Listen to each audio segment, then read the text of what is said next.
April, what's going on? So I've been in a relationship since May with a really wonderful guy who treats me well and who has a lot of the qualities I desire in a partner. But I just don't feel like I'm starting to fall in love with him yet. And it's almost like when he tries to get closer, I feel the urge to start to pull away. And I guess that just scares me because looking back on past relationships, like I realized that every time that I've been in love, it's always been with a really unhealthy partner. And when I find a man who would be suitable for me, it's almost like I have a tendency to either put him in the friend zone or I just can't develop feelings for him. And I just don't know how to fix this. Sure. So a couple of quick questions then. Do you have any relational abuse in the past? Or just guys that cheat on you? Do you have guys that have been awful or ugly? You have childhood abuse? Like, give me a quick primer. So, for example, my last relationship, the person had a problem with alcohol and really only wanted to see me when he was drinking, and he ended up cheating on me while we were dating. Okay. But as far as my childhood, my older brother has cerebral palsy, and so my past wasn't abusive. It was just my parents really didn't notice me because they were really focused on my brother and his needs for most of my life. And so I was always just very self-sufficient and was trying to meet my own needs. Sure. During my childhood. So understand this. Trauma works two ways. One is what I would call affirmative trauma. Someone's alcoholic, they're abusive to you, they hit you, they yell. You see a car wreck, you see somebody get shot. Those are affirmative traumas. There's also neglect traumas where people don't give you what you should have had, which is connection and value and high touch, and daddies looking at their daughters on a regular basis in the eye and saying, "How are you? Tell me about your dragons. Tell me about your princesses. Tell me about your baseball." Hugging their sons, right? Those are both traumas, and your brain registers both of those as there is a problem in a relationship that is my fault and I've got to fix it. It also logs in, and I hate using computer metaphors, it's the only one I can come up with off the top of my head right now. It begins to log in relationships hurt. There is pain here. And it begins scanning your environment for the rest of your life for somebody that's going to hurt you. And so two things emerge from that sort of, from that childhood. Number one, other people are more important than you, and it's your job to make sure you plug into others. And number two, people hurt. And so when somebody who is good and somebody who is right and somebody who is noble tries to plug into you, your brain sounds the alarms. It goes off. Danger, danger, Will Robinson, look out, run, right? Yes, exactly. And so you think you're only worth an alcoholic idiot, and that's a lie. And now you're looking at this other dude. Do you find him attractive? Would you love to just smooch him and smooch? Like, so what happens? You lean in to give him a kiss. What happens? I just feel really uncomfortable, I think, with any sort of physical closeness, or if he wants to spend a lot of time together, it's almost like I just want to pull away for some reason. So is he annoying, or is this on you? Is he unattractive? No, Does he not shave? Does he not brush his teeth? Or is this, Go ahead. Yeah, he's very attractive, and honestly, he has all the qualities that I would want in a future husband. I could see a future with him. It's just the feelings aren't there yet, I guess. I don't understand what you mean when you say the feelings aren't there yet. What does that mean? Just the feeling of in loveness and that spark and wanting to be with him all the time. When I hang out with him, it's almost like it's a chore that I have to do to let someone else into my life. And it's almost like I'm more comfortable just being alone. There you go. And is that a learned behavior? Is that something you've experienced your whole life? I mean, you talked about when you were a kid, you had to be self-sufficient from a young age. Yeah. I moved out when I was 17, and I've pretty much been on my own since. Have you ever been in love, this spark that you're craving, or are you watching Hollywood videos and wanting that? No, I was in love with the previous guy who had the problem with alcohol, and I think Okay. It may have been because he needed me, and it kind of gave me like a sense of worth. There you go. To So what you're going to have to do is you're going to have to come to the realization that you are worth being loved.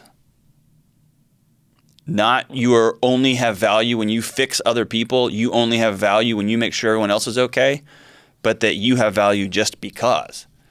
And somebody else has the right to love you the way that you want to love other people. Okay. And the broad picture here is a fear of intimacy, right? It's this fear of getting close to somebody because they're going to hurt me, that I have no value, that I'm not worth it, right? So here's a couple of things I can tell you. You've got to ask yourself, do you want to love him? And so this big clouds and rainbows and marshmallows, all of that, the lightning bolts and all that, it doesn't happen for everybody, and it happens differently for other people. And I know Hollywood so bad wants us to believe that's the way it works. It doesn't always work that way. Some people it does, and they are lucky and they are blessed, and that's awesome. In my house, it happened that way for my wife and not for me. She'll tell you, I looked at you, I was singing a song at some show, and she said, that's the guy. That's it. And she was done, like literally done. And it took me years to recognize, oh, she's the one for me, right? She is the one I want to dedicate my entire life to. It works different for people. And so I want you to look at moving forward this way.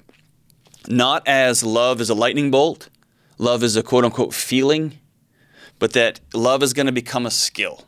Love and intimacy are going to become skills that you need to learn, okay?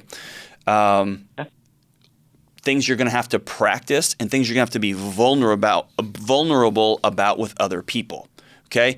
There's a couple of great books out there. I'll recommend one of them here. Let's talk for a second, just globally. And this isn't just for April, this is to everybody. I want to talk for a second about this idea, this fear of intimacy, okay? Fear of intimacy, it's a broad psychological term that describes people who are afraid of being in close relationships. And this can be a challenge even in long-term relationships. Just because you've been married a long time, having regular sex, have a few kids, doesn't mean there's not major intimacy issues. And we often think intimacy is just about sex, it's just about holding hands and kissing. Not all intimacy is sexual. It can also be emotional, spiritual, intellectual, experiential, right? We have the same interests. We have the same experiences, right? It's this idea of intimacy is being fully known. Can I be completely honest about the thoughts in my head? Can I be completely honest about my actions, what I've done? And here's where it gets even deeper. Can I be completely honest about what has happened to me? Can I talk about my hurts, right? So can I talk about what's in my head, my thoughts and my feelings? Can I just put them out there without being judged, without being given advice? Can I talk about the things I've done? Here's some stupid stuff I said when I was in high school. Here's somebody I hooked up with when I was in college. Here's somebody, fill in the blank. Can I talk about the things I did at work that I wish I hadn't done? Whatever it happens to be. Do I have a safe place where I can come home and put that down? And can I talk about people who've hurt me? And if you're listening to this and you know what I'm talking about, it feels like doors, just one door and then another layer and then another layer, right? Being afraid of intimacy doesn't mean you don't want to be intimate. Just like April, just like you're saying, it doesn't mean you don't want it. It might look like indifference, coldness, or anger, but the person who fears intimacy usually desperately longs for it. And you've heard me talk over and over and over about intimacy, loneliness, a lack of intimacy and loneliness are killing us as a country, killing us individually. It's destroying our bodies because our bodies crave connection, right? A couple of causes of fear of intimacy comes from being hurt by others. It's complex, but it stems from attachment issues. It could come from unstable, unpredictable childhoods. Think of this line and tattoo it on your heart. Childhood biology becomes our adult biography. A few situations, as we talked about with April, parent illness, brother and sister illness, right? It's this loss of innocence at a young age before you understand fully what's going on. Parent neglect, abuse, parent substance abuse, loss of a parent, codependency, enmeshed families, unresolved grief. Here's the deal. And April, this is specific for you, but it's also for everybody. Relationships equal risk. Always. Relationships are a risk. I don't care if you've been married for 30 years. If you've got secrets you haven't told, you know it's because it's a risk. And you're afraid that that person's going to hurt you. They're going to weaponize what your secrets are. You're afraid that they're going to tell you, oh yeah, well you should just fill in the blank, as though you're an idiot. Relationship is a risk. And when you've seen the other side of risk, your brain and your body try to protect you from getting hurt again, right? So here's how to overcome the fear of intimacy. Number one, April, here's what I want you to do. Whenever that guy, this beautiful guy who treats you well, he's a good person, whenever he leans over to hold your hand and you're like, try this. Thank your brain for trying to protect you. It's just doing its job. I want you to exhale. I don't want you to say, thank you, but I'm good now. This guy's safe. Thank your shortness of breath. Thank your heart rate. Thank your body for protecting you. If you have a fear of intimacy and you know you are safe and you want to get close to somebody, thank your physical response. And then I want you to decide what you really want. You cannot have meaningful and deep relationships without intimacy, without being able to say, here's what I'm thinking, here's what I've thought, here's what I've done, here's who hurt me. And you can't be intimate if you can't receive that from other people. Accept that intimacy equals risk and understand the rewards of intimacy are so worth it. And you're going to get hurt in relationships. You just are. I want you to embrace vulnerability and own the risk. Being close with people is scary because it involves vulnerability, and vulnerability is when you expose yourself to the possibility of being hurt. And if you love somebody, you will be hurt. Period at the end of that sentence. Exclamation point at the end of that sentence. You'll be hurt.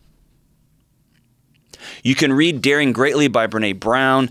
If you want to really get into sexuality and intimacy, you can read a book called Come As You Are by Emily Nagoski.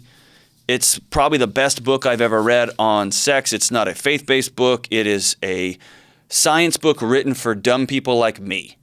She does a great job of just distilling things down in a very simple way. But she talks a lot about this falseness of sex being a drive and intimacy being something other than something you learn and you practice. And then go for little wins. Exposure, they call it in the psychology world. Try holding hands. Try being honest. Ask for patience.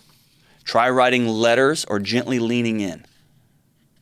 Let intimacy come through letter writing where there's a little bit of distance, not through text messages, but through letter writing where there's some distance, some space, but you're being vulnerable. You're beginning to expose your thoughts, right? And when your physical alarms go off, know that you're not going to die. You're going to be okay, and your feelings are okay. They're just trying to protect you. And then also, if you really have problems connecting with other people, you know you've got to go see a mental health professional. If you have a pattern of a fear of intimacy, if you've got deep-rooted things, April, you're telling me this stuff's been around since my childhood, you may need to get with somebody who will hold you accountable, with a professional, a mental health professional will hold you accountable, give you some things to try and practice. This is not a forever relationship. You are going to learn some new skills. It's like getting a batting coach, except you're going to get an intimacy coach or a love coach or a relationship coach, right? Make an appointment to talk with a therapist or counselor. Listen to me, April, and to everyone struggling with intimacy. Men, women, beautiful people, people who don't believe they're beautiful, everybody. You are worth a relationship. You're worth being connected. You're worth being loved. You're worth all of it.